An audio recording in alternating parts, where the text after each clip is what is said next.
à tous, j'espère que vous allez bien. On se retrouve aujourd'hui pour réaliser une petite suspension d'angle au crochet. C'est un tutoriel super rapide et facile à réaliser. J'ai fixé ma petite création à l'aide de double face fort. Vous pouvez utiliser de la pâte fixée sans percer ou encore un petit clou, c'est à vous de voir. Si vous le souhaitez, vous pouvez également réaliser une attache type macramé pour suspendre votre petite création. La fiche de réalisation est disponible directement dans le petit i en haut à droite. Au niveau du matériel, j'ai utilisé le fil tricoton de chez Loupation. J'ai utilisé la couleur écrue. Vous pouvez utiliser la couleur que vous souhaitez. Il y a vraiment de nombreux coloris sur le site. Deux bases en bois donc de 20 sur 27,5 cm. Un crochet taille numéro 5, des perles en bois, mais c'est optionnel, deux petits labels également en simili de cuir, une aiguille à laine et une paire de ciseaux. N'hésitez pas à me rejoindre sur mes différents réseaux sociaux. On est parti avec le tutoriel. Au niveau du matériel, j'ai donc utilisé du fil tricoton de chez Loupation, ainsi que deux petits labels comme ceci, mais tous les liens seront directement dans la description de cette vidéo. D'une paire de ciseaux et d'une aiguille, deux petites perles en bois. Donc à ce stade de la vidéo, je vous avoue que je ne sais pas trop comment encore je vais venir agencer mon ouvrage. On aura besoin de 4 marqueurs, donc 3 pour marquer les angles et 1 pour le début de chaque nouveau rang. Et je vous propose d'utiliser un crochet taille numéro 5. On aura bien évidemment besoin d'une estampe en bois triangulaire. Donc la mienne, c'est la taille 27,5 cm sur 20 cm. Et pareil, au niveau donc des références, vous pouvez les retrouver directement dans la description de cette vidéo. Tout le matériel, bien sûr, est disponible sur la boutique loupation.com.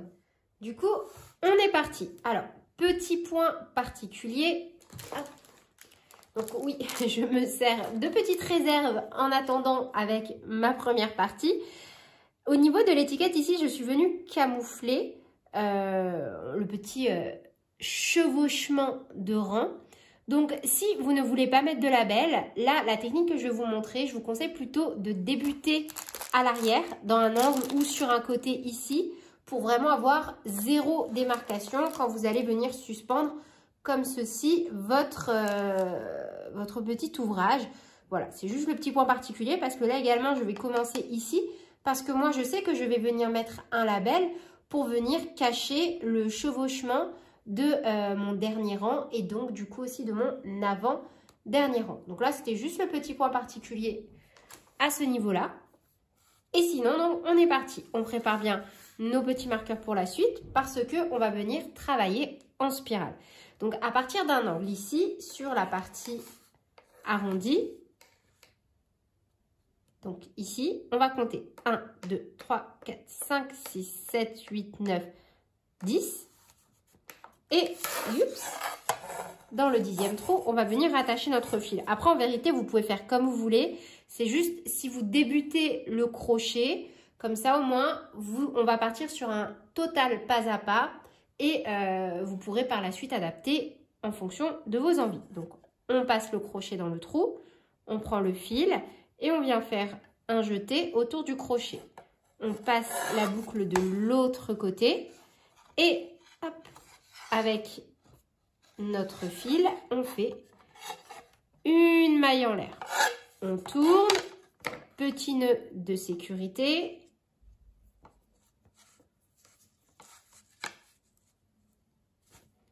Voilà. Au même endroit, on va venir faire 2 mailles serrées. On va faire 2 mailles serrées dans chaque trou jusqu'à arriver dans l'angle.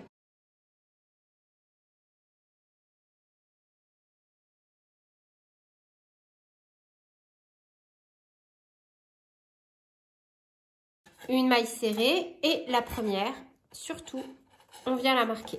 On marquera à chaque fois la première maille de chaque nouveau rang avec notre petit marqueur. Donc là, j'ai fait une maille serrée et on en fait une deuxième.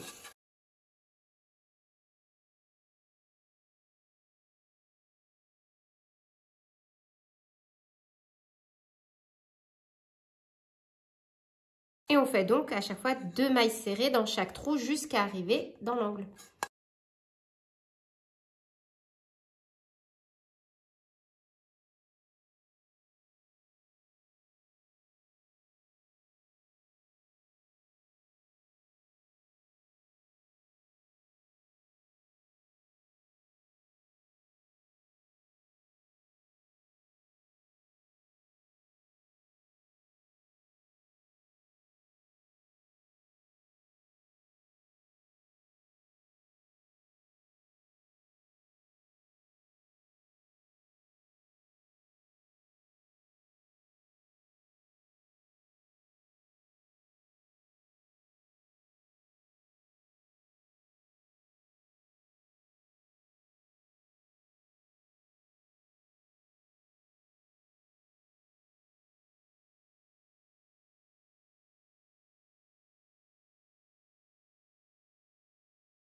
Arrivé dans l'angle ici, on va faire dans le même trou 2 mailles serrées, une maille en l'air, 2 mailles serrées pour venir bien marquer l'angle.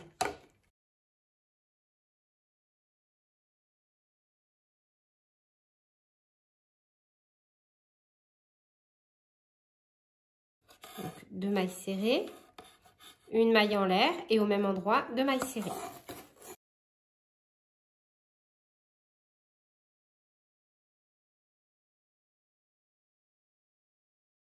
Et on va venir mettre un marqueur au niveau de la maille en l'air. Vous voyez, là, on a 1, 2 mailles serrées, une maille en l'air, 1, 2 mailles serrées.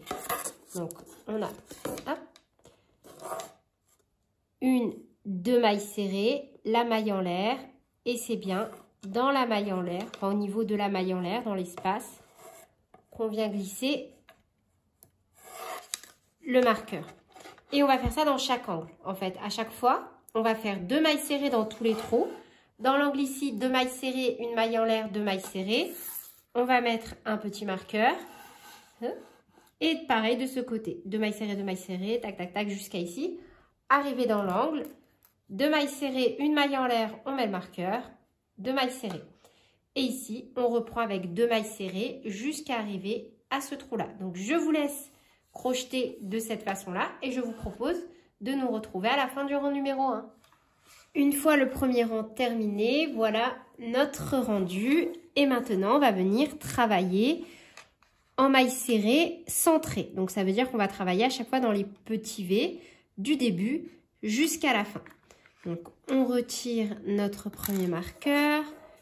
Et vous voyez, à chaque fois, on a des V de dessiner. Un V, 2 V, hop, hop. Et on va venir donc piquer dans le premier V. Donc, pas dans la maille en l'air. Hein. Ça, c'est la maille en l'air de début. Là, on va vraiment venir travailler dans la première maille serrée. Donc, ici, dans celle-ci, qui correspond à ce V-là. Et on pique au milieu. Vous voyez, alors, hop. On ne pique pas dans les 2 brins comme ceci. On vient vraiment piquer. Alors, hop, on va essayer de faire ça avec l'aiguille pour être sûr que vous ayez une bonne visibilité. Vous voyez, à chaque fois ici, on a des V. Donc, et c'est vraiment là qu'on pique. Là. On ne pique pas dans les 2 brins, mais on pique ici, entre les 2 V. Je suis désolée, à chaque fois, c'est mes lunettes qui cognent sur la perche. Et là, c'est pareil. Donc, on pique ici. Et là, pour la première, ici. Vous voyez? On ne pique pas donc, dans la première maille là, mais on pique bien ici. Et on fait notre première maille serrée. Et surtout, on remet le marqueur.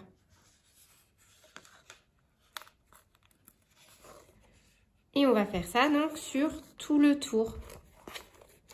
Et refaire nos mailles en l'air dans les angles.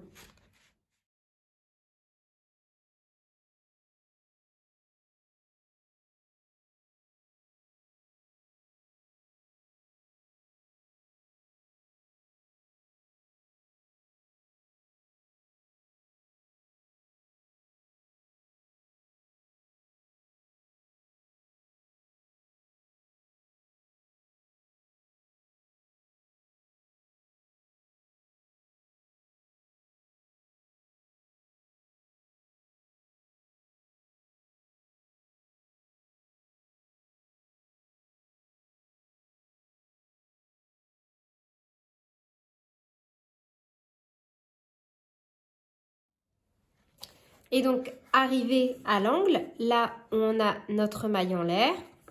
On refait une maille en l'air. On retire le marqueur.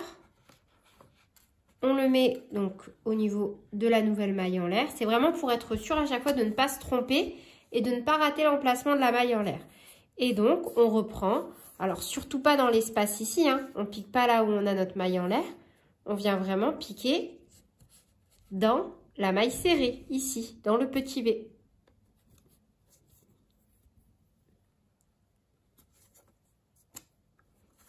Et on refait la même chose.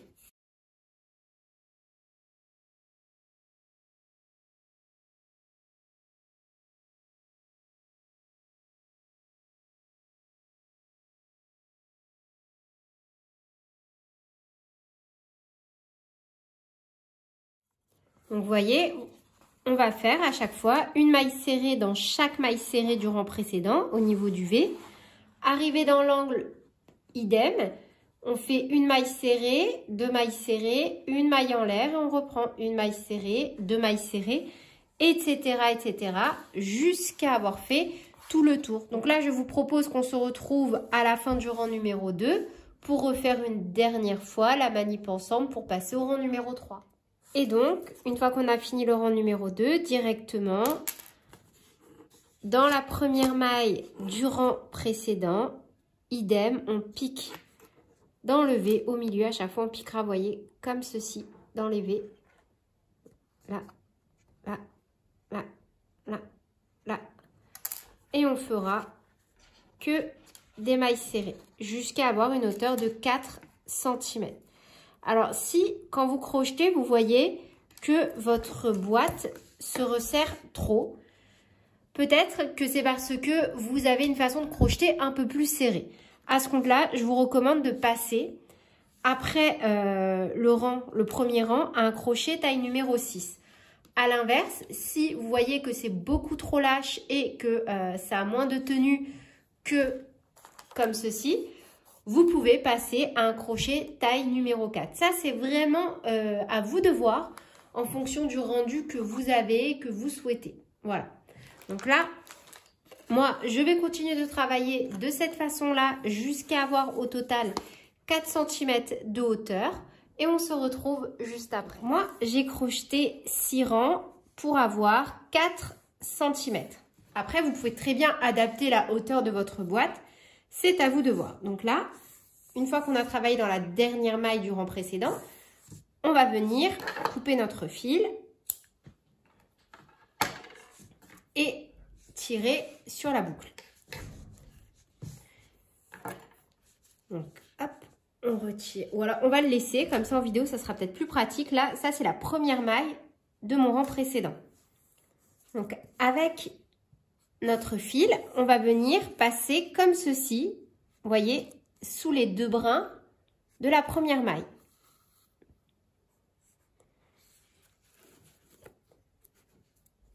Puis, on va venir repasser, vous voyez là où notre fil, hop, dépasse ici, on va venir reglisser l'aiguille comme ceci.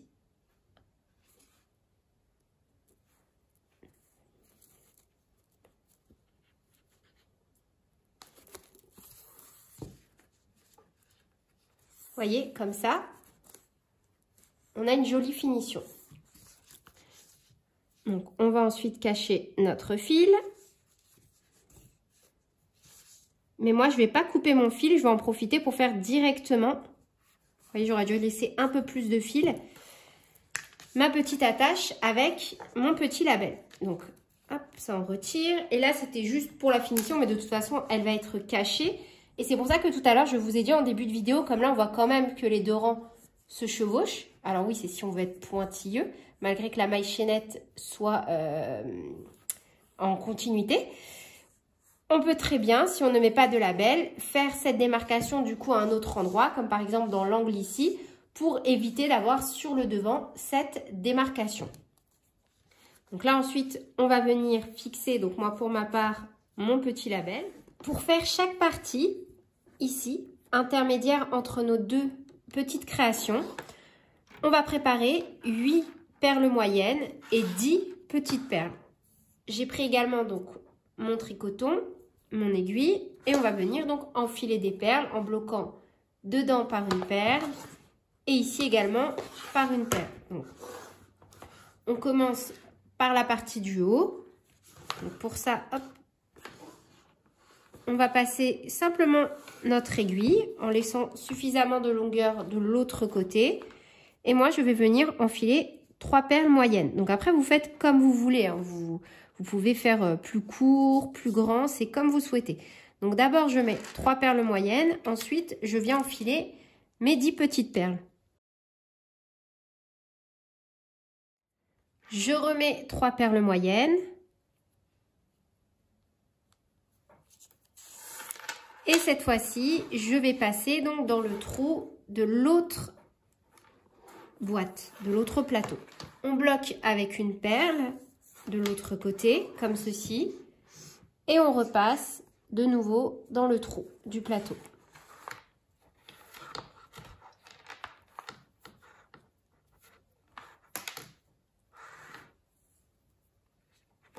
Et on va repasser une deuxième fois dans toutes nos perles. Une fois qu'on est passé une seconde fois dans toutes nos perles, on vient de nouveau glisser l'aiguille sur notre plateau qui sera donc positionné tout en haut. On remet une perle, on fait un petit nœud et on va ensuite cacher nos fils. Et on va répéter ça donc au total 3 fois. On va faire une bande de perles dans chaque angle. Donc là ensuite on revient cacher nos fils. Voilà pour ce tutoriel. Au niveau de l'attache, vous pouvez vraiment faire comme vous le souhaitez. Vous pouvez faire une attache de type macramé en vous rattachant aux 3 angles du plateau haut et tout simplement voilà, faire soit des perles ou soit des morceaux de fil. C'est à vous de voir. Vous pouvez aussi réadapter ce tutoriel avec différentes bases, carrées ou rondes. Vous pouvez vraiment trouver tout un arsenal pour toutes vos créations diverses et variées sur la boutique loupassion.com. Sur ce, je vous fais plein de bisous, prenez bien soin de vous et à très bientôt pour de nouveaux tutoriels. Salut!